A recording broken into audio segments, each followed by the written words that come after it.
Ladies and gentlemen, give it up for Mr. Gavin Friday.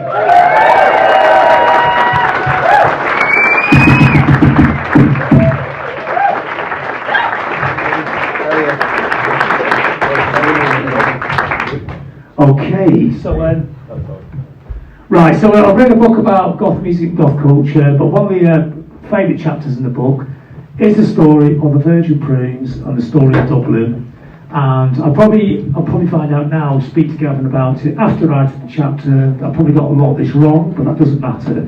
But in my imagination, I was thinking of Dublin back in the 70s as being quite claustrophobic, suffocating place to grow up in. And what I pretentiously played out in the book was this idea that just by walking down the street, dressed like Gavin and his friends in 77, it started to change and makes Dublin one of the most forward-thinking and best cities in Europe today. So, to me, in my imagination, it starts here. So, which puts you on the spot. But what I want to do is get a sense of what Dublin was actually like in the 70s growing up. Was it as claustrophobic and suffocating as I'm thinking? Well, the claustrophobia and suffocation was in our heads. It was 100 million miles away from the Dublin that it was so poor. It wasn't third world, but it was so bad. Unemployment.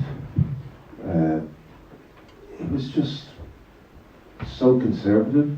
The Catholic Church seemed to be in government, even though they weren't. And it was claustrophobic. I felt like suffocating myself, telling myself like, why am I here? But I mean, where are you from? Blackpool, which is also opposite from here because it's also Dublin. Doesn't Dublin mean Blackpool as well? Yeah. We have a lot in common. Dublin, yeah. But it was like 1976. There was unemployment, there was depression, there was actually no future, which became an anthem in Sex Pistols later, but there was no future. You're on the dole, be a priest or the civil servant, and that was it. And it just seemed desolate and horrible, and the only salvation, what I found as an earlier kid in 72, where I got into Bowie and music. So music became my little escape module. Was Bowie the first sign that there could be something else, or was there stuff just before Bowie, like little baby steps getting there, or was it just a complete Starman moment? Well, my dad wouldn't have a record player. I had to buy my own, but there was no Beatles, there was nothing like that, because we had no record player, and my dad was quite strict Catholic, but there was Dana. Seriously, I'm serious. All kinds of everything in 1970 won the Eurovision. And I remember about 6 months after she won the Eurovision, and that was quite epic in 1970. I sang all kinds of everything at my Auntie Dan's wedding as a 12-year-old boy. Just trying to imagine this in my head. That's my first live performance ever. But music, I think it was, you started hearing about Radio Luxembourg and stuff on the fly, and it was almost like a secret society back then. You tune into Radio Luxembourg in bed and you're 12, and Top of the Pops, basically. That changed my life. The first person I ever kissed was Mark Bolan. I'm serious. That's a great song title. No, serious. He was my first love. I saw him on, I think was it Metal Guru was earlier? And you see him on Top of the Pops, and he sort of invented glam, but Bowie took it over. But when Bowie happened, it was like, you are not alone. It's okay to be a weirdo. It's okay, and hence So with Mark, it was just incredibly glamorous, great pop star, amazing music, but Bowie had something else. Was there a hint that there was more to it? There's a cultural cachet to it, or was it just because he was freakier and that made it more interesting? Well, it felt deeper. I mean, there was a bubblegum. They used to call glam rock and bubblegum like sweet, and such a great song, and other subliminal relevances. But Bowie, it felt deeper. It felt like you had to know, what's he talking about? What's he talking about? And that was the great thing, because then when you read in The Enemy or the Pop Swap, which started at 12, you remember Pop Swap, and you go, William Burroughs, and you go, William Burroughs, and you're fucking 12. And then you start going to Easton's and Jean Genet, James what? And you don't understand. So Bowie, that was the real thing. He was this gate, this total like diviner that opened up every gate, from movies to writing. And really a good way to fuck a 12-year-old's head up. In a good way. It's really weird, because this is what I talk about this book tour every single night. Those little catch points, those same references, and they're implanted there. They do re-emerge 10 years later in a lot of people in that book. But it's interesting that it's happening here as well. And I didn't actually realise the Top of the Pops you could get it here. I thought it was just if you had an aerial so you get it that way we used to get Dave. Or Dublin had Pipe TV. I don't know about Coaches. Pipe TV or an aerial. But, sorry. So how did you manifest this? You got this interest. Do you have like a couple of friends you talked about, or did you glam up? Because it's hard to glam up when you're a 12-year-old at that time, wasn't it? You couldn't get clothes. No, I did. Well, I was blessed with a very brilliant mother who was a dressmaker, and I said, I want Oxford bags, I want this, I want that. I got my ears pierced. Did you get, because we couldn't get ours, I had to pierce our own with a compass and a piece of cork. I got the second and third one done like that. Yeah. But yeah, I got my ears pierced, but I had to hide it from my dad. My mum says, yes, you can get them, but hide them from your daddy. So it was there. Earmuffs or? No, just basically, well, my dad would come in late and check us. So the gorgeous thing about my mum was, my real name is Fanon, and she would always say, Fanon, you're going to bed? Take out your earrings. Because he'd come in and check my ears. And so they were hidden. But the real force happened was when I was around 14 and I met Googie and Bono, who actually wanted to talk to me because I had my ears pierced, I had longer hair, I had cooler trousers, so you had the record collection. You were the king. Yeah. Well, these are the days, you probably remember them, you'd actually walk around with albums. Yeah. You're going to the phone booth with a collection of albums. So I'd have Bowie, and you know, having Aladdin Sane under your arm was almost like, it was really radical back then. Because that image, which I believe is the Mona Lisa of artwork, but that image, people were like in shock.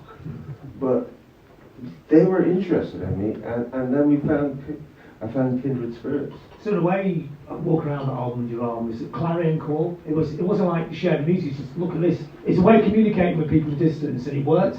It's like a magnet. Not to everybody. It was a magnet and a fuck off. Like Ballymun back in. Dublin's so complicated. The north side.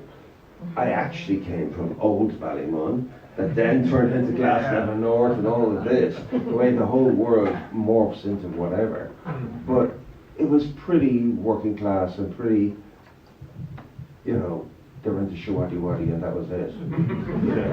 But Bowie was like, he's a queer, he's a fucking kill him. So it was about what, in the end there's like what, 4 or 5 years into this little sort of world you created. Not that simple, not that quick, but I think it was like me, I was very much the music head, the musicologist, and I had to actually get a job at 12, Because my dad says, you want a record player? Go fucking buy a record player. You want records? Go buy the fucking records. Yeah. So I went out and worked in a thing called a turf account, which is bookies. And I worked fucking 24/7. Any days off, summer, everything.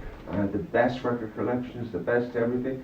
I actually went over to see Bowie when I was 16 on my own. This is a gig in London, isn't it? It's 75, 76 when he did Station to Station. Was that the first gig you'd been to in the UK? Or you'd been before? No, first time ever in the UK. Oh wow. Yeah.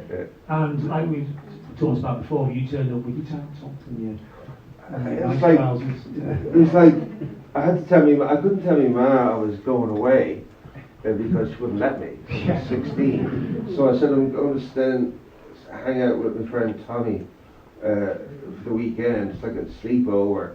But I got to BNI, went up to Victoria Station, which in them days, before the IRA bombing got so bad, you actually could sleep in sleeping bags. Yeah. So you leave it in left luggage, went to Earl's Court, and I remember it was a black V-neck tank top, black and gorgeous, Oxford bags with platforms, earrings, a white shirt out to here. I walked up and I felt like a fucking idiot. Every single one of these London people, they were like the Thin White Jukes by 10. They were like the Ziggies by 20. I was like the David Sylvians. It's like, oh God, where I'm a Paddy. I felt like, what the fuck? And then I turned around in the queue, and you're nervous when you're 16 in England, and I saw this pub, and outside the pub there's about 8 or 9 people, and they were like boys and girls, and I went, and they looked like Ziggy Stardust post-apocalypse. And I went, what the fuck is that? It was punks for the first time. I didn't know. I was going, what? And I just went in, saw the show, which was amazing, went home, and 2 days or 3 days later, read in the Enemy, there's a new scene in London called punk. And they showed a photograph of the Bromley contingent. And I went, I think I saw them. And what it was, I went, in your teenage brain, you went, I can't look like the Thin White Jew. I can't go to this university or that university, but I can look like him or her. DIY, the DIY mentality, that's what connected. Not even literally, just organically. Do you know what I mean? Yeah, because it challenged you to do something, and you had to do it with whatever means you had at hand. So there wasn't a lot there, but you managed to make something out of it. Yeah. So what did you make out of it? I mean, was it initially just dressing, getting rid of the tank top and changing it around? Well, it was cut your hair immediately. Cut your hair. You had quite long hair when you went to I had long hair, and I remember cutting it into the Lou Reed Live, a V, like right across here in a V, and just white makeup. And weirdly enough, then you start seeing stuff that was sort of a subliminal thing, Adamant. I quite liked the way he used to have the one little eyeliner thing. Clock orange could be. And he was quite, you've got to give Adamant a lot of credit. He was quite a good dude in his day. Well, he was part of it. After the Pistols, that was the most far out band in Britain. When the Pistols stopped, everyone went to the Amps, didn't it? Yeah. But you were already doing this for 18 months before in Dublin, which that's challenging. And what was it like going into the city centre? I mean, obviously where you lived in Ballymunny would it be difficult, but going to town, what was that like at the time? Very difficult. I mean, most people we knew, which I fucking still slag them about, they go, are you going to see Buzzcocks? Yeah. And they have a bag. They go, I'm changing in the Jacks. And they wouldn't get on the bus. And seriously, but it wasn't good.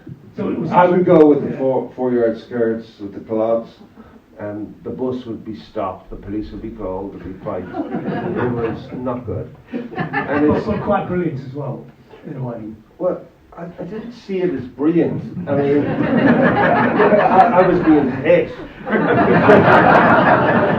But the thing is, you can't make light of punk, because what punk gave me was a real lifeline. I used to think, I'm talking about the Bowies of the world, I used to think they went to some university in the sky. But punk gave it to us on a plate. You can do this. You can be yourself. Don't listen to anyone. Do what you want to do. And then when you did that, and you got the fucking shit out of you, and it was hard, but it became almost my, away from that, the bullying that I had in my younger years, I went, for fuck you. This is me. I will dress like this. So it became this pride thing. And I, fuck off. I will wear these clothes. Yeah, kick me again, you cunt. Go on. And it became like that. And it got so bad that my mates like Googie says, oh God, please don't go there. But it evened out after about 5 years. 5 years. It took a while. The passion.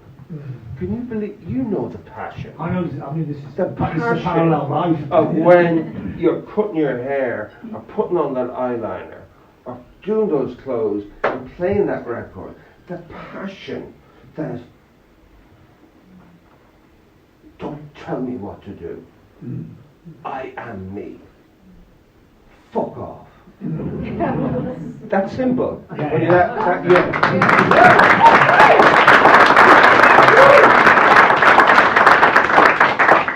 You told me another really great story about getting the punk singles. You had to go to Liverpool on the car ferry with about asking all your mates which records you wanted. There's about 100 orders. You went over and bought them from Probe and came back again. And I didn't rip them off. Like, I would go. So 4 Gang of 4, 6 Joy Division, those stuff. But then you go to Probe and you Pete, what's his name? Pete Burns. Pete Burns, who is fucking, you know, in his own way, unbelievable, but a pain in the fucking. And he goes, what you want? Like, you'd say, can I have 4 Gang of 4, this, and he goes, not hearing you. You know, so like that. But you didn't ever try and buy a picture disc, did you? No. Because you used to smash them on the counter. No. I remember when the Virgin Prunes played, what was that place? The Warehouse, was it? Yeah. And he had a water pistol, side of stage, water pistoling me and Googie. Look at you slag. But I think that was just his thing. Yeah. It wasn't personal. No. It was everybody. No. But I love that image of you having to go buy the singles because you couldn't get them here. You couldn't. Eventually, some of the places would get them, but like 6-7 weeks later, but you didn't want that, But that's, I was Amazon before Amazon. So which period did the Lipton Village thing come together? When there wasn't like a bit where you doing all that before, then gave it a name? No. Lipton Village is complicated because Lipton Village was like my friends within U2, actually some of U2, some of the Virgin Rooms and some other people. And that happened when around 14 and was quite organic and quite brilliant actually. I actually tip my hat to what mingling with the other half, if you want to say it, as in the Protestants, which most of them were, or the religions, was, I had this whole, I mean, Ireland is such a complicated country with religion, but I was being told no from the day one about how I look, how I do, what you should. And when I started hanging out with Protestants, it was like, yeah, that's a good idea. Oh, why not? What's wrong with the Catholics? So I started going, the repression of the Catholic is so huge. And I mean, it sounds ridiculous 40 years later, but it really was ridiculous. The Catholic Church, oh my God, you know the worst thing in the world? One of the biggest things to happen to our career as a Virgin Prunes band was in 1979.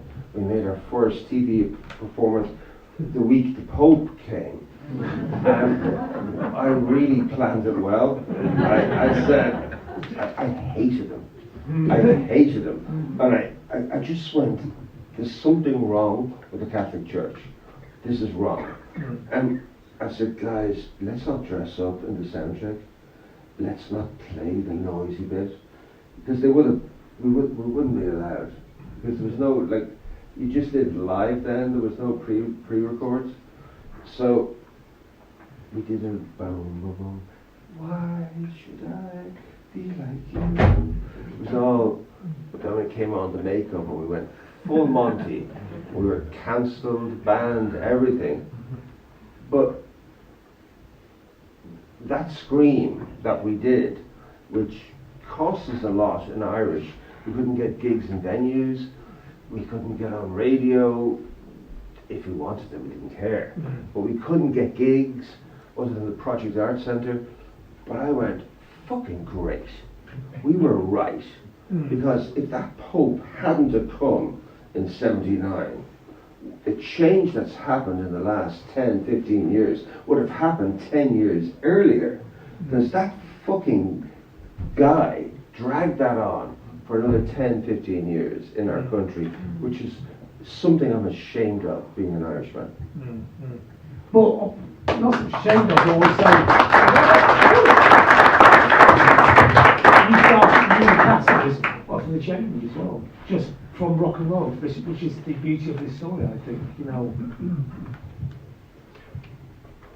I don't know. I mean, as I said, the DIY philosophy was something that we took into our own worlds, myself and Boogie and Dick and Strongman. We didn't care. We only cared about what we thought. It sounds very selfish. I've never, in the Virgin Prunes, never actually did anything to make a fan happy. We didn't care. We would not do it. If we thought, we used to never do encores. And then when everyone got used to us not doing encores, they'd walk out. We went, oh, they got used to us not doing encores. And I said, let's do an encore. And they were all walking out. We were just fucking provocative bollockses.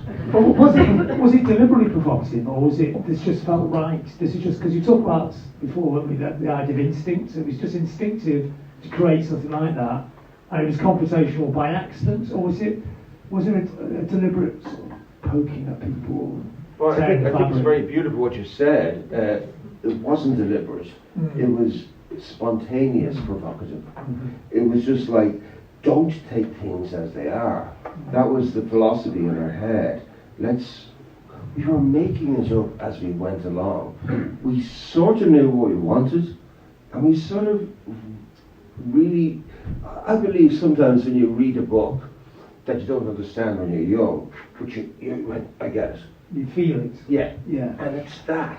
We're on that vibe all the time.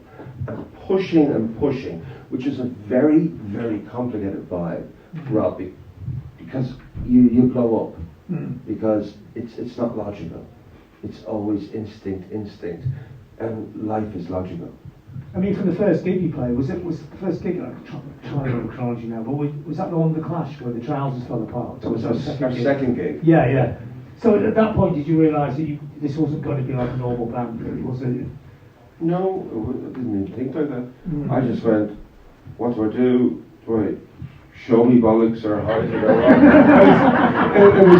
It was actually that innocent and that spontaneous. Seriously, it really wasn't. When we became too popular, it became a problem for me. In what way? Because people started to have expectations. Well, we became more popular in Europe, more so than Ireland, were popular in London and places, but Europe were really popular. Yeah, in East Europe, I was in Slovenia or somewhere the week, and your gig is still talked about to this day. And about 4,000 people went, and it completely changed the music scene there. Their Sex Pistols effect was basically you. Well, I remember that gig was in Ljubljana. Yeah. And we were the first. You're from Ljubljana? I'm Croatian. Okay. Well, we were the first band to play. The guy, the promoter says, you're the first band to play here since 10 years after. 10 years ago. God help you. And anyone wants to know that the worst prog rock band in the world. So it was quite, and what's those bands that are on mute from Ljubljana? Yeah. They were there. Yeah, they talked about it. It was quite a revolutionary He's gig. what he told me about 2 weeks ago, and how Yeah. it changed everything. It totally changed it. Yeah. But we absolutely adored playing live. And there was this, we were like on fire for about 5 years. And we toured so much, which a lot of people in Ireland didn't do. They're all sitting at home, hoping, hello, will you sign me? And then no. So we were just doing it. And then what started disappointing me was, then I started seeing like these sort of Gavin and Googie clones that play this, and I go, well, this is not what we're about. And also, I mean, Dick, who's a real musical genius of our band, he was like, I'm bored. And that's such a great flame, it burns out quick. Maybe that's the only way it can be. I think so. A catalyst band. I think so. I mean, yeah, I don't know. But it's interesting because, I mean, a computational band, it works definitely on that kind of level, but it's also very musical, you know, and with the re-releases now, people start to realise that it wasn't just an amazing image, and it wasn't just a revolutionary kind of aspect that challenged people. There was actually really good music in there as well, wasn't there? That's often overlooked, isn't it? I think so. Well, I hope so. I hope people start seeing. I mean, we were so complex. One of the great things about the band, I mean, we were sort of a dyslexic, diplomatic situation. I was always the boss, but we were all part of it. So everyone had their equal share. So David and Dick and everyone would get in. And our love of pop, avant-garde, it was everywhere. I mean, like, you listen to If I Die, I Die, this is aestheticness. And up pops David's homage to Bruce Springsteen almost, you know, which sort of makes no sense, but it does when you know Davey. You know what I mean? So it was quite beautiful, and I think we were much more musical. But the thing about us, we were like most instant things, we never properly finished things. Do you know what I mean? We never properly got there. Because you were bored and you're moving on? I think so. And also, we were so erratic as people. And something happens when you're 25, 26. I mean, we were formed at 18. Like, pretty young. But 25, 26, marriage, life, money.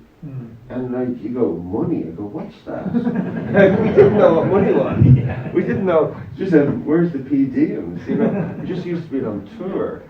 So it was so beautifully innocent, so beautifully raging, and so beautifully honest.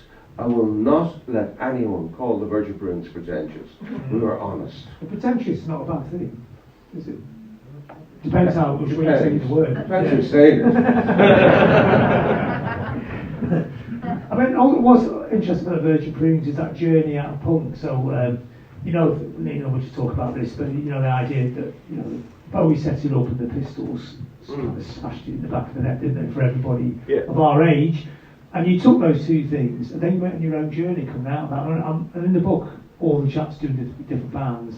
I was fascinated by all these journeys because you do tend to start at the same point and end up in very different places. And was that something you were conscious of at the time, or were you just so much in your own world that you didn't even realise there's all these other journeys going on? I was in my own world. I related to the other worlds. I mean, Bowie was this thing but then when punk happened, we sort of forgot about him. Then he came back with Heroes and other low Berlin thing, and you went, okay, he's still cool. And then early 80s, fuck off. Go away. So, yes and no. But what was interesting was there was this, like, Cabaret Voltaire. I mean, one of the great things before emails or anything was I used to write to Cabaret Voltaire, Fad Gadget, The Fall.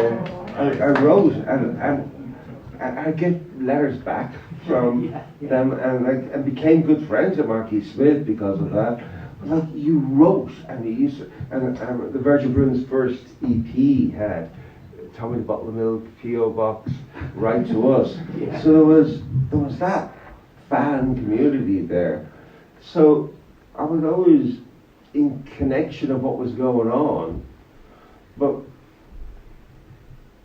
no, Bowie and even rock and roll went away from me because I got lost. Once I went into Europe, I got more and more fascinated with Europeanism and Jacques Brel and Kurt Weill. I said, he's better than Johnny Lydon.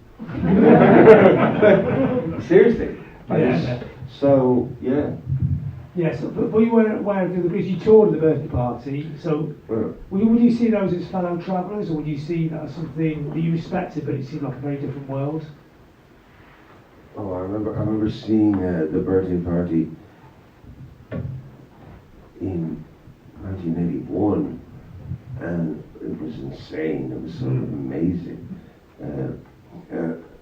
I remember we were going to do Pagan Love Song as a single, and I said, I want Nick Launay. We did Release the Bats. The greatest drum sound ever. Yeah. Kate Bush, Public Instruments. But we ended up going on tour with the birthday party simply because we were both on rough trade touring. None of us made money, rough trade did. but they gave us this incredible woman that was called Manu Mylene, who was this Asian lady in leather who managed the birthday party at the Virgin Bruins for 6 weeks on a European tour, and I don't know how she did it. we did headline one night, they did headline another night. I think there was a thing called in Brixton, is this what you want? There was some bad Brixton show. Oh, the TV programme? Yeah. Presented by Keith Allen, wasn't it? Correct. Yeah. And we played, that was the end of that tour, and we played support to them on that night. And what's her name? The Thatcherite girl that used to ban everyone. Mary Whitehouse. Oh, yeah. And we were banned from Britain for a year and a half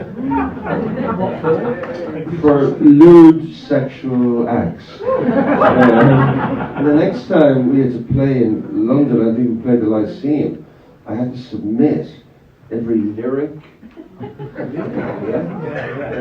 Almost like... Did they make you cross any of the lyrics out? The lyrics weren't offensive, it was the visuals. That's what wrong case. They got the wrong case. So would you see like the birthday party as being sort of fellow traveller, very literate bands, computational, very intelligent bands, but also an air of danger to them as well? A danger to what? To the birthday party. Would you see them as being a band you had a communality with? Oh, they're lost in themselves, they're lost in the music, yeah. I mean, they took the blues and the trad rock and turned it into sci-fi punk in that trash way, almost like beyond where the Cramps hinted at. And Nick Cave is such a poet in his own way, so his lyrics, so totally different, but lost in that sort of cyclone of madness and love for what you're doing. Absolutely, we're the same.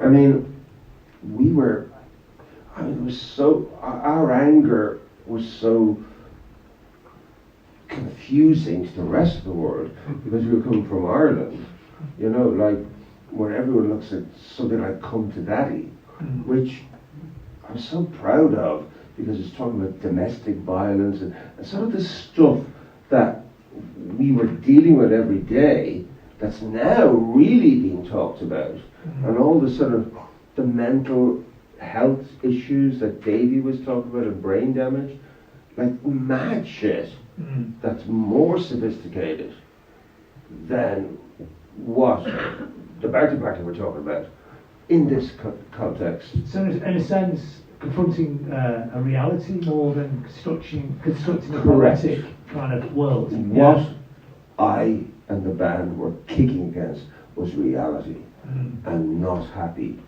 and wanting to be me. I mean, I think the B-side of what I Want to Be Me, isn't that a brilliant thing for any kid to be told, I want to be me?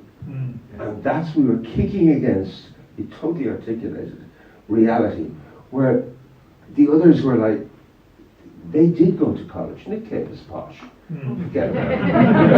He is. Oh yeah. But it's that. We were really not happy bunters. That's interesting as well, because I guess quite a few people I would talk about in the book probably had benefit of a good education like Nick Cave. Yeah. And you're very self-educated or Bowie educated, and you, from the hints that Bowie was giving you, you're going to the library and trying to sort of self-teach yourself, aren't you, this stuff? Yeah. And that's a very different way of learning things, isn't it? And a real way of learning. Yeah. And it's actually there, even more so now, with the way the world is with internet. But yeah, I read, I learn. I mean, the big thing me and Googie did on our days off was we go to art galleries. The lads are going to the piss and we go to the art galleries. We join them later. But it was our university. It was a university. So was it Bowie that gave you this thirst for knowledge, or was it something you already had and that was just that Bowie? I don't think it was Bowie. I think Bowie opened the tap, as it said, because the repression in Ireland back in the day was so hard. I mean, one of the biggest influences that when I look back, you don't really know who you are until you start growing up and look back. And my uncle Paddy, who was my dad's older brother, who ran off and joined the army and married a harlot, as my mum said. But he came back as a widower, and he used to no, he'd start bringing me to art galleries when I was 10, and start playing Caruso, and like the subliminal stuff, and like, believe in yourself, son, believe in yourself, don't listen to the rest, they're talking shite. But like, this stuff, so Bowie gave you the little easy cap, so I don't know, it is really, the whole thing I felt as a 14-year-old boy was trapped, and music unleashed me and gave me away. Now I had to work my ass, but my God, it saved my life. But when you actually made the music, did you feel you were out of the trap or in a different trap? Well, did you listen to the early fucking album? I'm a fucking angry guy. check out New for Beauty and you'll be in a cage in a minute. Like, it was my form of exorcism. I mean, I've no shame at all. As a 40-year-old man, I went into therapy. I really believe without the Virgin Prunes I'd be dead. I'd be dead. I believe that. It was my therapy, my primal scream. Did you find that some of the people that went to the gigs felt the same as well? I didn't care. As a kid, I didn't care. It's a very personal journey. Yeah. We never, I remember Dave fucking Fanning saying, well, that wasn't a hit. And I go, we never watched a hit in our life. We don't give a fuck. And like, but Baby Turns Blue was a hit. And I said, that's because we Colin Newman. And like, we didn't actually think that way. We didn't actually care. I'm being totally honest, John. We didn't care. But Jesus, did we love each other, and did we have great times? Mm-hmm. And we thought, I tell you, the unfairness of and the claustrophobia of Dublin with its sexuality and the Catholic Church and the wrongness was such an anger drive for me. I fucking hated it so much that was a lot of anger. Anger. And then just backtracking slightly, I'm always, sorry. Yeah, but on the same topic, you know, the Lipton Village thing as well, which we sort of touched on before. The first reaction to this kind of oppressive claustrophobia, isn't it? You know, I'm interested in the dynamic of it and what you were trying to do with that. I mean, I know it's just a bunch of mates dressing up, but it's more than that, a lot more, isn't it? It's a lot more. Yeah, and this is before the band. So in a sense, it's a way of trying to react to what's going on and trying to provoke something, and maybe it's cathartic as well. Do you know what's so beautiful about it? Like you mentioned the word gothic and goth, and we never liked labels, but what the Virgin Prunes did was almost like a ritual. It was almost like this ceremony, visual ceremony, almost outing the fucking religion we hated. It was completely gothic. Yes, you saved me. Completely gothic, but not gothic. So what do you define as gothic? Because people always have to ask me, so I can ask you now. And what would you define as goth as well? And what's the difference apart from two letters? I mean, gothic is so huge. Joy Division are gothic. The movies, like, there's so much gothic. I think it's bigger than real. The icon, the outer real, the mass. I mean, I slagging the fuck out of the Catholic Church here. And by the way, I'm no good Catholics. It's just like, but the Catholics have the best mass. Visually. So it's such a complex thing. I mean, I don't know where the term came from in the music business. It became these little steps. One it was gothic, then it was goth with UK decay, then it got stuck on the scene, didn't it? About 4 years after there was some loose alternative scene on it. Yeah. And every band hates the term. That's the other joke as well, isn't it? Every band should hate every term. Yeah, because you box it in. Yeah. I mean, for you was an interest in Gothic as well. You know, was it Gothic architecture, Gothic literature? Was that a backdrop that was playing in there as well? Or was that just part of that sort of self-education process that was going on? You know, looking at things beyond just pop culture in a way. We didn't jump into the whole Gothic look. That just happened. I don't know. Well, you precursed it, you before. Well, we actually, like, we were wearing, I had bigger hair than Robert Smith before he had hair. Yeah. I mean, seriously. Well, you had a nice little tiny flat top, didn't you? Yeah. But I don't know. I think it was that one thing happened to us when me and Googie, I remember like 1976, 77, and we were walking by, which became the HQ for the Virgin Prunes, is a place called the Project Art Centre, which is a Jim Sheridan run place back then. And we walked in one day, you'd go into town to walk around with your David Bowie or your punk rock records, and we saw this man on the ground, crawling around in muck and clay and covering himself in muck. And we sat there for like an hour, and he kept going. We sat and talked to him, and he says, "What are you doing?" He says, "I'm crawling across the universe for your pain." And I go, "Why?" And he says, "I'm a performance artist."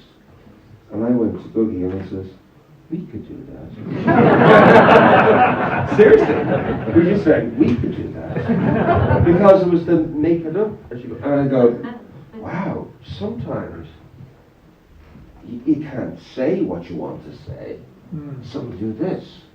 So we invented this caricature called the Pig Children, me and him, and taking our clothes off, and then it became a sonic thing from us listening to Throbbing Gristle and all this other stuff, and it just became this mesh of spontaneity. So, was the visual aspects initially more important than the musical aspect? And did the musical aspect almost become a soundtrack for the visuals, or were they both equal? Wow, you're good. First part is true.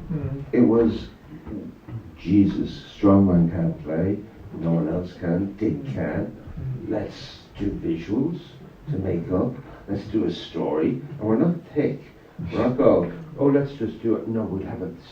There's a story. We're telling a story, even it's bong, bong, bong. There's a story. So there was depth, but then the music, and when me and Dick really bonded, which he's just a phenomenal man. I mean, he's the elder brother of The Edge. He taught The Edge how to play, and he's probably better than The Edge, is the truth. But the guy is, when we got into tape loops, and just went into another world. And the music, I hope it became one at the end. And I think it really did in the live shows. Because we used to play the song solid and then go into this abstract stuff at the end. And it was so great because we were making it up. I mean, the worst thing in the world with Dick was, remember, when any song became really popular, like we did a song called Waltz of Jericho, which is a bit of kerrang, anti-religious thing, but kerrang, and all the heads of pogo. And I remember going out in Paris one night in front of 3,000 people, dum-dum, no correct, feedback. I'm going, Dick, kicking, Dick. And afterwards, what the fuck? I'm bored. Like, I don't want to play it anymore. And it was like that honest. He says, I don't want to play this song anymore. He says, what? I've played loads of times. I go, wow. But so he was the most restless out of all of you? No, I think really 6 individuals were so extraordinary and great in their own way. I think, you know, and also you're growing up. Like suddenly, you know, from 18 to 26, it's a different journey. It really is. You know, anyone that's 18, you know, when you're 26, it's usually different. So, yeah. I mean, in the creative process, and in a lot of the post-punk period, a lot of bands were like this. There's no sense of what, there's no one person going, it has to be like this in the groups, is there? And it's like everybody's playing at once, and everyone's kind of playing lead, and at some point it sort of feels right, and that's how the bits of music appear. Was that true with what you do in Virgin Prunes, or would you say, I want a song that sounds, like Captain Beefheart would, I want a song that sounds purple? You know, would you go in and have an instruction, or? No, we'd be more honest. We'd be like, we'd be obsessed with, say, Public Image, or, you know, whatever, Perubu was a big thing. Or, you know, I want the drums to be like that. I want the drums to be like Public Image. And I remember that was so pushing the first EP for that fucking mad thing, and we made Grey Light, which is madder than fucking Public Image you could ever make. So, yeah, you'd hone in, but we never said it has to be like that. We weren't copycats, I don't think. So was it important that you were all working on the same page, or even more importantly, you weren't working on the same page? We were never working on the same page. Yeah, so it's kind of, so it's a rough idea, what it's a bit like Public Image, but you could do what the fuck you like. Let's see where we go. Correct. Yeah. And then sometimes not correct. Sometimes a little bit stricter. Yeah. Colin Newman, who taught us, like, come on, you're actually quite good. Come on. And you go, 2 takes, that's it. And you go, maybe 4 takes and get it better. And then maybe drop in and do it better. So, was he quite a stern taskmaster? you know, we gave him a terrible time. Well, I liked him at the end of the day. He's a good geezer. He's a good geezer. Yeah. And he's in Wire, who are a force. Oh, amazing. A To this force. day. Yeah. So he basically, he was our head teacher and smacked us because would you grow up, basically. Was that why he was brought in then, to be? Travis went, like, he gave us money to make New Foreign Beauty as an album, and we made it all the 10-inch, 12-inch, whatever. I went, oh geez, I'm going to need someone in strong. He gave, I remember, 10,000 quid came into sterling, which is a lot of money back then. And I went, oh, and we spent $4,000 on photo shoots before he was session happened. And it's like, you know, so he was up against it. But he at the end of the day, there was a lot of friction, but he's really good, and I really liked him. Oh no, he's amazing. He's brilliant. Yeah. So Cormac, different generation. So a few years younger. So what was the impact of the Virgin Prunes for somebody of your age in Dublin? You know, growing up. Huge. I love the Prunes. Is it musically, culturally? Musically, yeah. I didn't grow up in Dublin. Yeah. I grew up in Naas, so kind of isolated. I didn't really kind of hit Dublin until the mid-80s. But I knew the Prunes, and they were kind of like nothing I'd ever heard before. The first Prune single is actually what got me into the idea of wanting to play bass. I thought Strong's bass was fucking brilliant. Mm-hmm. So yeah. Was there a cultural thing as well? You know, like, did you feel like the band was creating a space to do stuff? Again, I wasn't really sort of privy to any of that. Like my dad was a lapsed Catholic. I grew up in a completely non-religious household, so I didn't have that thing kind of hanging over my head all the time. For me, it was all about the music. It wasn't about rebelling against anything or, you know, finding your space. For me, it was the music. Mm-hmm. But did you see a cultural thing as well later on, beyond music? Or I mean, that doesn't have to matter, maybe you didn't, you know. Well, would you maybe have to be there at the time to feel a cultural force or something that does tear the head up? Yeah, I can't really answer that. Again, just being kind of isolated in Naas, it was my own little bubble, my own little world with the music that I was into, and nothing else really affected me.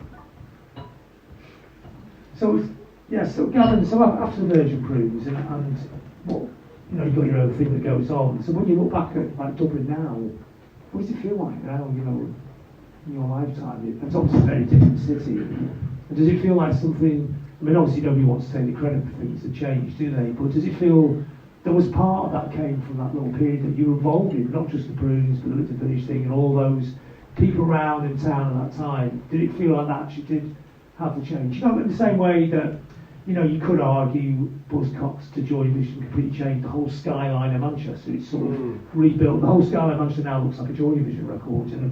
It's just well, it doesn't actually, because I was in Manchester and I love those images that Morrissey painted in his early picture books.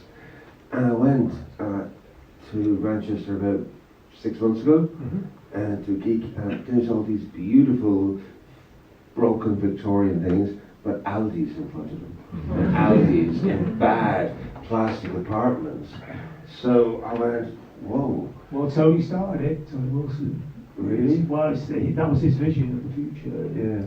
You can argue the skyline of Manchester looks like Martin Hanna production, you know, that sort of very sleek, futuristic, post-industrial, post-industrial. Aldi is not sleek. No, there's bits of spoil, of course, isn't there? But I don't know what, I mean, I love Dublin, I still live here. It's my home. Sometimes I haven't been down Grattan Street or Apollo Street in years. It's busy in a way. But something happened today. I got a book from a guy actually, who's writing the notes for, the sleep notes for New Form Beauty. I know who he is. Is John Wood. He's a really good man, a really good brain, an English guy, and he knows I love the whole Weimar art thing, the sort of Germany between the flames, between the two world wars. And one of my favourite artists is George Gross. And I always tell us that I've loads of his books.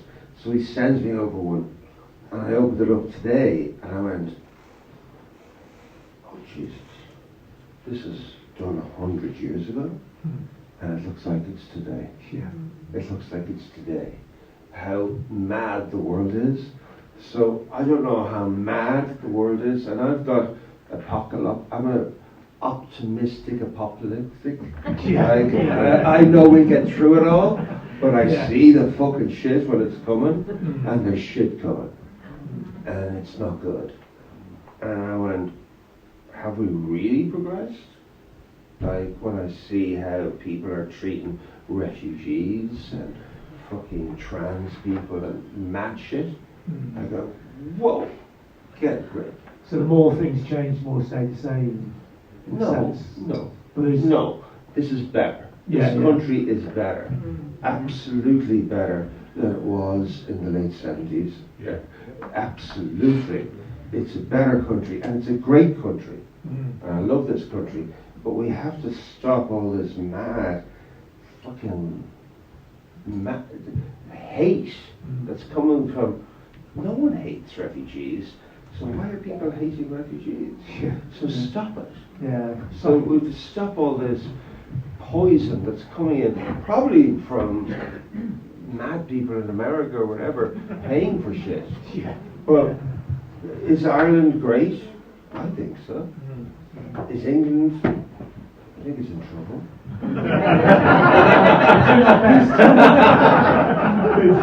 I don't know.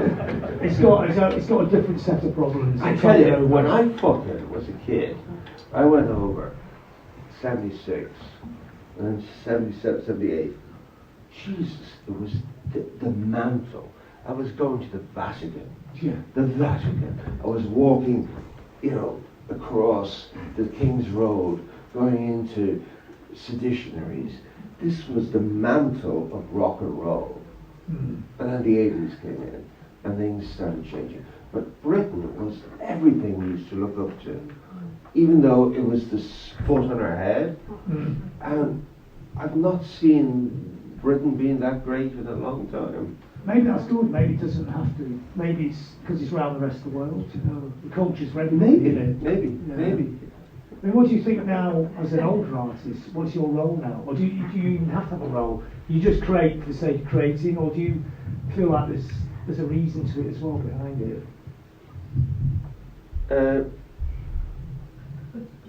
Yeah, I don't overthink things. I do things automatically. And I've finished a new album, and it's in places angry, and in places political, and in places not. So that's all I can do, is give the world according to me, or how I feel it and see it. That's all I can do. But I'm not sitting happy at 63. No.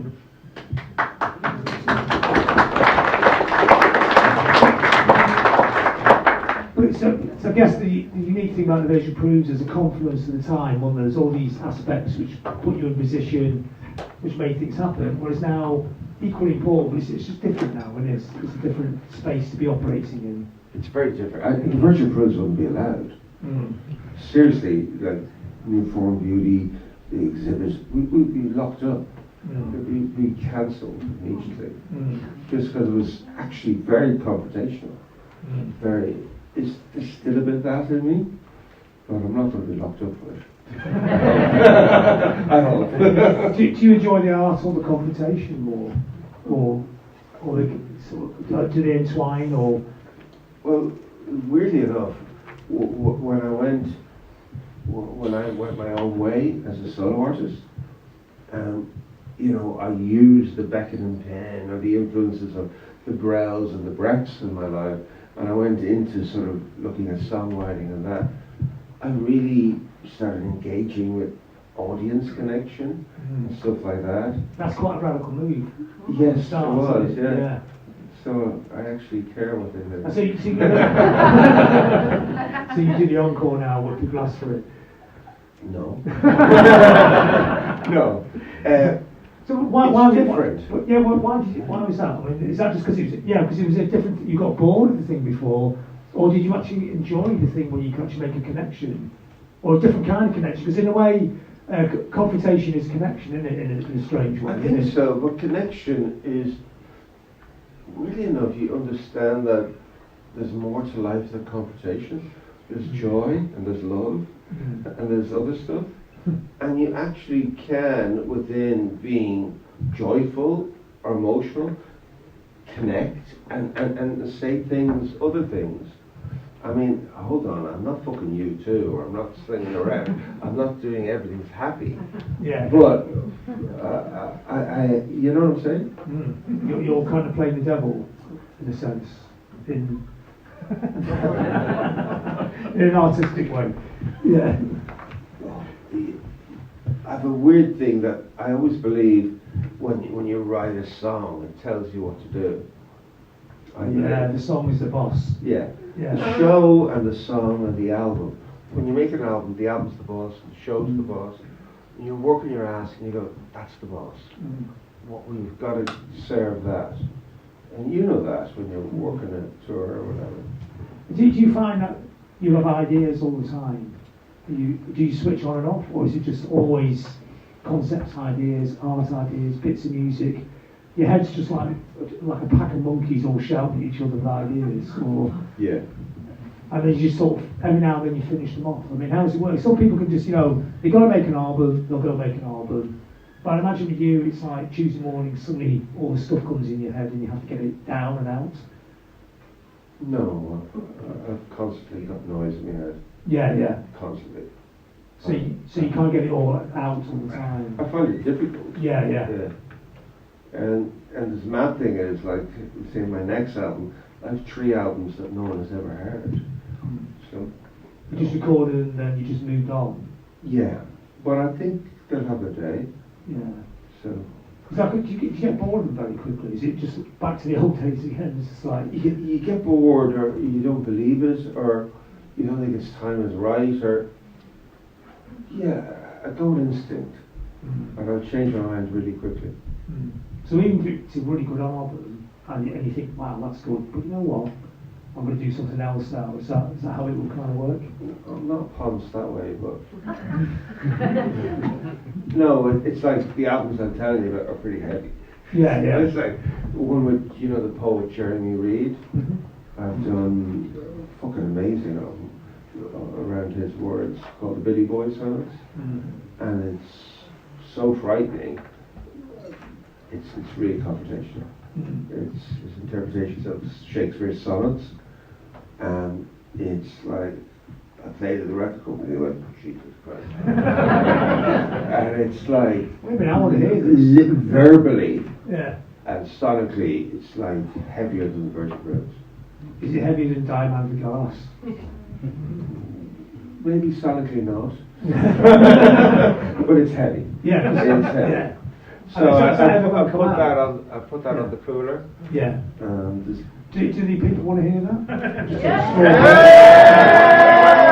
I think your record label was probably wrong by doing a quick survey. No, it'll be okay. I said once I get this next album out, it'll go back to that. And I've got the Casement Sonata, which was a public thing for a month in Dublin, and that's a wonderful album. So I'm always working. I'm not sitting around. Oh no, I didn't think that.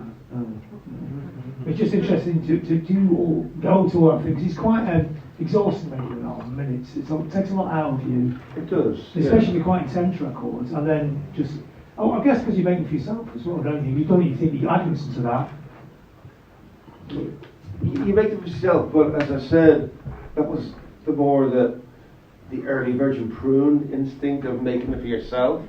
But now, as an adult, I don't just make it for myself, but it is myself. That's what I hope. That you share it. Yeah. I mean, I'm really happy with this next record, I think. I haven't mastered it yet. I'm calling it Ecce Homo. Ecce Homo, which behold the man. And when's that going to come out? If I it think comes out. early next year. I have another album coming out in November, which is Peter and the Wolf, a children's story, which is I've re-recorded with an animated movie in November. That sounds good. Yeah. But it's nice. And there's a version of these reissues as well. Yeah, I'm really excited about that because we New Form Beauty, I think, is coming out in January. I think Peter and the Wolf got afraid of the New Form Beauty.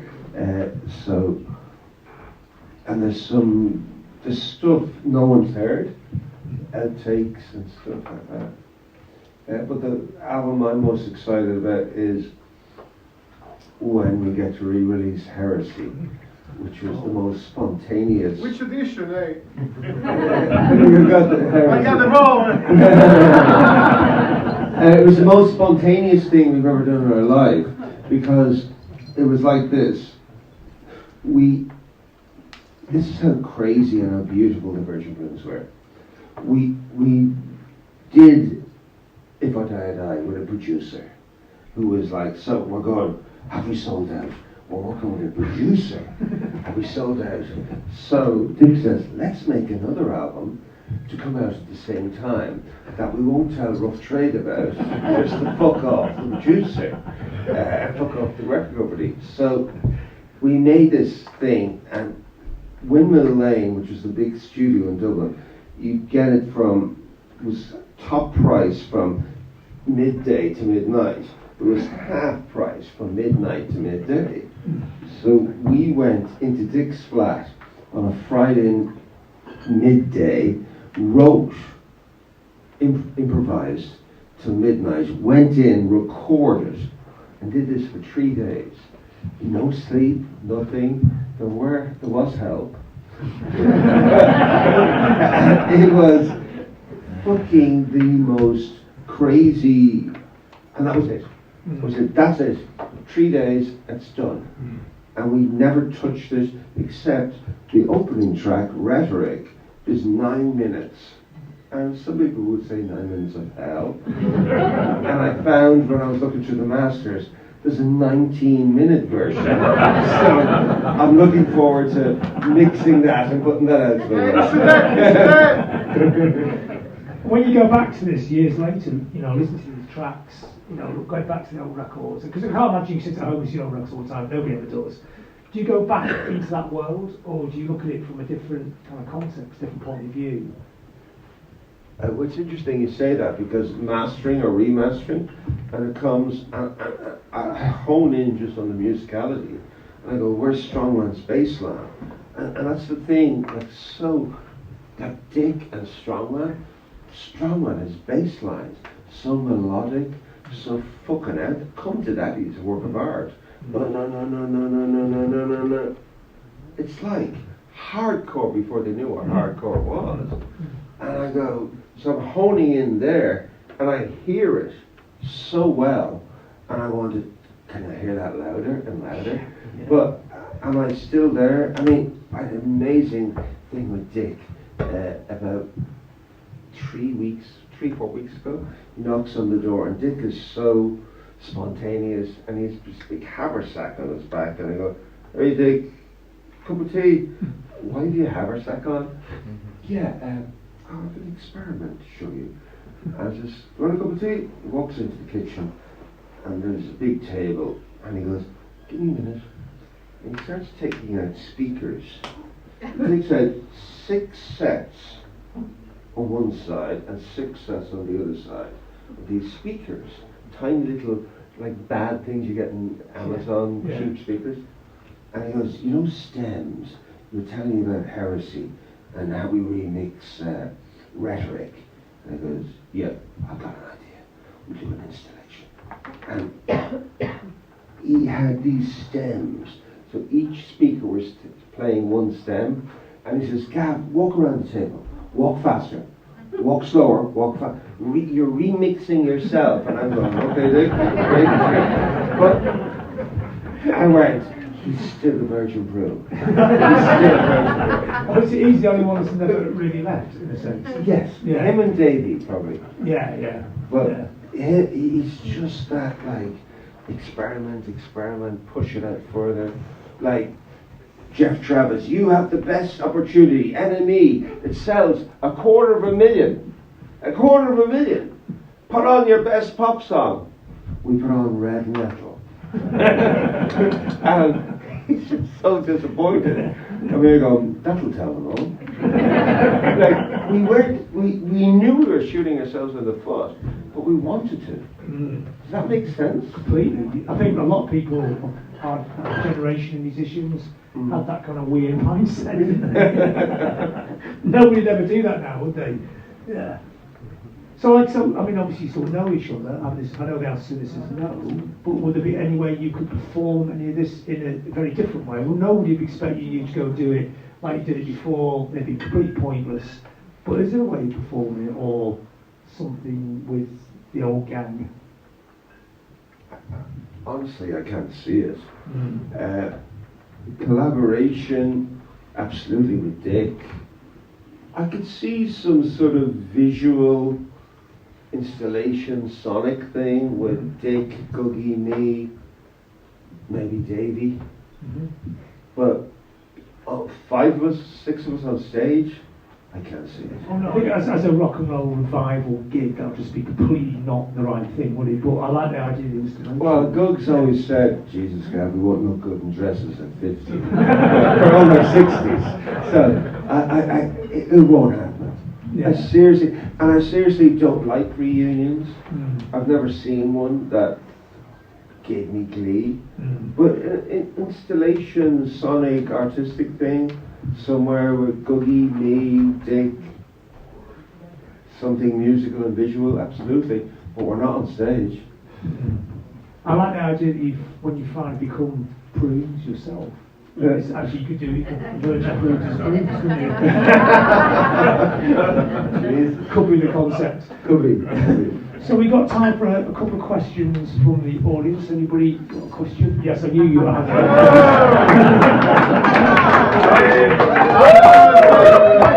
It's a huge thing for me. I'm Croatian born, so I can kind of relate the things you went through, you know. Sorry, Yugoslavian born. Croatian afterwards, so it was like a thing we always kind of had to fight through. So I gave up on relationships, family, jobs, everything to be where I am now. So I kind of very intimately relate to that. That's why I always kind of get into you guys, Christian Dad, and you know, very early in my life. So, you know, you actually saved our lives. You know, really, my life. You know, when it was tough. My parents were like kicking me out of the house and everything. You know. So it made a huge difference for me, just for you to know. And one more thing, Gavin, probably you'll fucking hate me, but I brought all my fucking records collection. So, it's right here.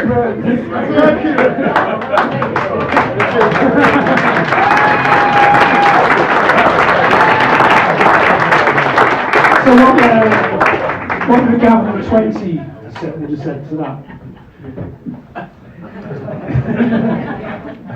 I don't know. Because no one asked me to sign out at 20. No, wow. Was it Ljubljana? You from Ljubljana? No, I'm Croatia, which used to be Yugoslavia back then. But Ljubljana was former Yugoslavia. Yeah, I'm from Rijeka, very close to Ljubljana. I'm from Rijeka. Yeah! So I was born there, it was Yugoslavia, it was very harsh. I kind of, you know, I was a kid when the war was there, and it was very difficult for us to be kind of what happened to Ireland, but kind of different, you know, maybe harsher, maybe like the Catholic Church, same story. Croatia is like, you know, same story, so I can kind of relate to that. So it kind of bring me closer. I had to, at that moment, I went very low in my life because my parents gave up, my job, my school, everything. And Where do you live? Here, 5 years already. I moved. And I kind of, it's a weird thing. I kind of made it out in my personal work and shit. Now my parents love me because I look like that, and my mom shows pictures of me. But when it was tough, back in days when it was tough, everybody just gave up on me. Oh. So So Well, you're here and you're good.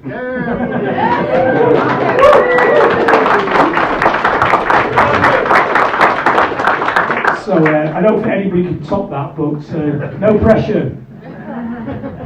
I'd like to ask Gavin about what I actually think is the period in his musical career is more gothic than the Virgin Prunes, which is the gig you played across the road in the Tivoli in '89, and your first.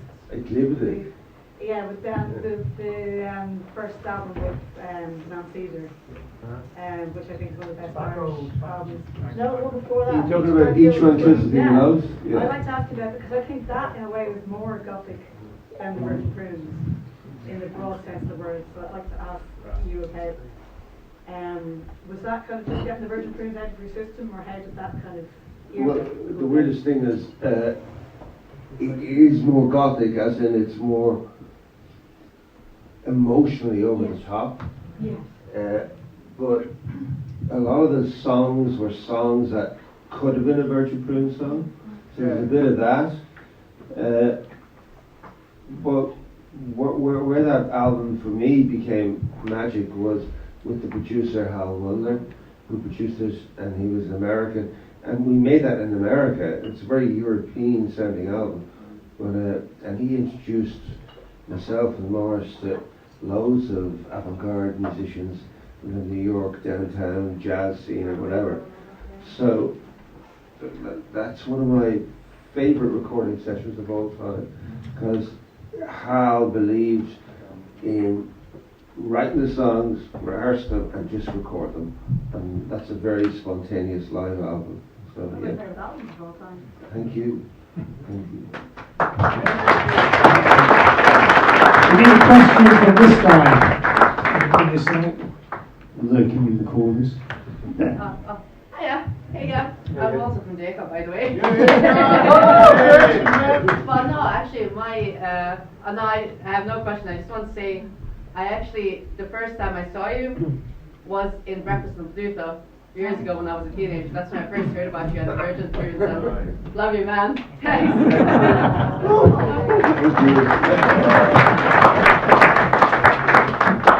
One more question. All right, two. Well, we'll start here. Yeah. So I didn't know, but I grew up in old school Ballymun on Collins Avenue. Back before there was Collins Avenue extension around the corner from the flats. And for me, it was a scream. I wanted to be me, and you were part of that. So it's kind of emotional for me to be here tonight. Woo! I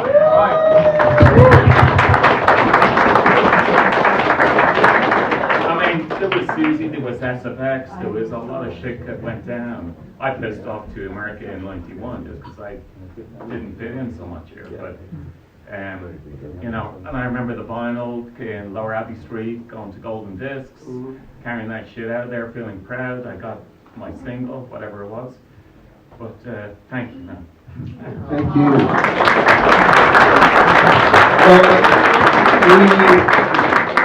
If you didn't fit in, and who wanted to fucking fit in to that castrated fucking whatever? So it really was. This is what young people don't understand. Seriously, it's not that bad. Seriously, it's not that bad. It's bad, but it's not that bad. You know what I'm saying? I hope it's not bad. I hope it doesn't get worse. At the back there. The question about Breakfast on Pluto reminded me, you're a good actor, Gavin. Yeah. Why don't you do a bit more of it? Yes. So, You're a British actor. mad thing about fucking Breakfast on Pluto was Week Wham Bam, Pat McKay. That was so odd. I didn't even. Neil Jordan rang me up and says, I want to talk to you about Brexit Pluto, and I thought it was about the soundtrack. And then he auditioned me, and I just did it. I knew the writer who did it. I don't know, am I a surrogate gun runner, glam rock, failed show band singer at heart? I don't know. That sounds alright. I don't know. I didn't think about it, I just did it. I think the era made it easy. But yeah. You should do a bit more. Maybe. Hey, this is John. Can I ask a quick question? Just in Oh, general about okay. Gothic music, but also relative to what Gavin's talking about with the Virgin Prunes. One thing that struck me about your book was that a lot of the proponents of it are kind of religious minorities in a certain country. You know, so Gavin has talked about, you know, being surrounded by Protestants in Ireland. You know, you got Robert Smith with being a Catholic in England. You got Wayne Hussey being Jehovah's Witness. What impact do you think being a religious minority had on Gothic music? I think it was less the minority. I think it was actually what Gavin talked about before. You know, the suffocation that people felt from probably the misuse of spirituality, wanting to suppress people. When there's actually an argument that spirituality could be an uplifting thing as well, couldn't it? And I think it's interesting because in that time, and probably quite a lot of the people that write about that book, it was a theme that was running through. So it's very noticeable what you were saying there, that people were reacting against those religious backgrounds, you know, by probably going in completely opposite direction all the time. It was quite interesting. Some people actually sort of reconnect their spirituality. You see, like Nick Cave, sort of dabbling in Christianity again, you know, in a sort of grown-up, older kind of way. Maybe that's what happens when people get older or something, you know. So there was definitely something about part of all things that were in kind of this book, you know, that I felt even a sense of punk rock, wasn't there? There was a quest to find some kind of meaning in life that wasn't provided, that was there before, whether it's through music, whether it's through religion or against religion. So they're all there, aren't they? I don't think there's a common thread or a common solution to all the questions, but there's a common feeling, isn't there? Spiritual struggle? It is in a sense. I mean, would you say that was with you as well? Do you think there's a misuse of spirituality in a way, or It's weird you say that, because I remember when punk went arseways, when Pistols broke up, and you start seeing, you know, there's a bit of show band about it too. In Lipton Village, in Virgin Prunes, and you too got involved very seriously in Christianity, in born again Christianity, and then that went pear-shaped. But it was just this young people striving to believe in something that fulfills them or makes them or gets them somewhere.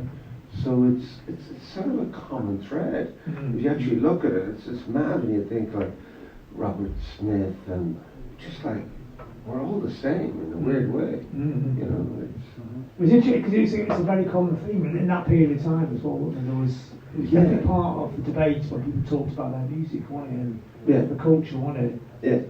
I mean, I think even Dylan went Christian then, didn't he? Didn't he? Yeah.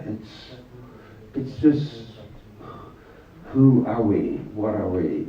It's a big thing. I wonder, did young people think, are they as intense as we were in the late 70s, early 80s? Probably not. I think we probably were quite an intense generation, because that was used as an adjective, wasn't it? If you went to see a band, people would say, "What was it like?" You go, "It was amazing. It was really fucking intense." You know. Yeah. Whereas now people go, "What do you mean? Does that mean it's not good?" You go, "No, that makes it the best thing ever." I still think intense is the best thing ever. Oh, everything should be vivid and intense. Should be in life. Even humour or Yeah, no, so I mean, no, I don't mean like dour or this is very miserable. No, the upside as well. Somebody there. Yeah.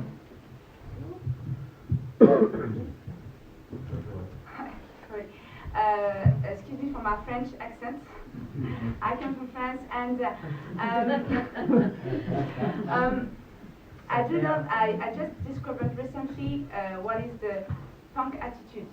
And I do love this idea that to be what you want to be, and I think that definitely I am punk I didn't know that I was punk, and now I know. And at the time of social media, we saw young people showing themselves like as they are, but we all know that it is false.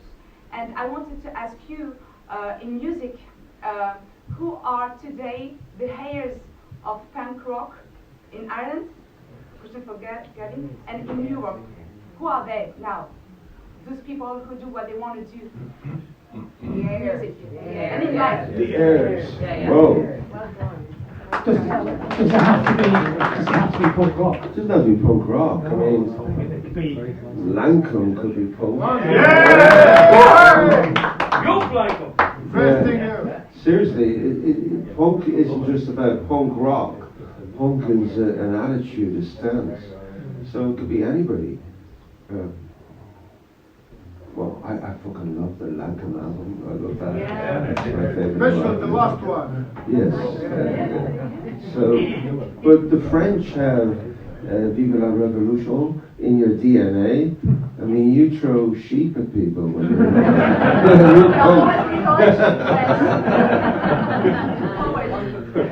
Maybe we were distracted by punk rock. We should be throwing sheep. We're not sheep. We should be nice to sheep. Sandbags of people. But the spirit, it doesn't have to have a name, does it? It's a spirit, so. It is a spirit. It's you, it could be you, couldn't it? So. Yeah. It doesn't have to be punk rock. Yeah. Okay. Yeah. And one last question. Oh, yeah. Question for Cormac and Gavin. So you're both looking back. Let's say Cormac, you were looking back at about, I don't know how many thousand photographs. Any guess, roughly, to make the book, which turned out to be really, really good. Thank you. Several thousand. How many? How many? Several thousand. Several thousand, exactly.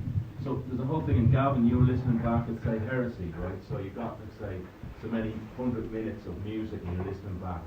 Both of you, when you're listening back and you're looking back, do these memories come back, like actual memories of the events for both of those things, and does it sort of affect your judgment with regard to where it can fit into things? If you get any questions, do you? Yeah. Come on. Yeah, memories come back, obviously. I quite love the freedom. That's the first thing. The spontaneity, that the way Strongman and Dick and Mary and we all performed. It was just so free. And that actually quite sort of shocks me, because I think when you're younger, you actually don't think about tomorrow, you just do. And I went, wow, that's the way to go. Right. So really good memories, really good memories. So it was encouraging in that way. Absolutely, Or yeah. that way to do. Encouraging but frightening, because we didn't really know what we were doing, so it could be quite dangerous or quite noisy, but I just loved the liberation of it and the spontaneity, and I went, wow, we didn't give a fuck, but we cared so much. And that's what I love when I listen back. Cared so much to take away from it, isn't it? Yeah. Go on. And call back, save it so you. Come on, Cormac. My memories of gigs are really hazy. Mostly because I'm viewing them like through a camera, so I'm missing absolutely everything that's going on. And I can remember like the shots that I have. I can remember when I get them, but I can't really remember any. I mean, snippets, fragments. But it's different. Yeah. They're fantastic photographs. Yeah.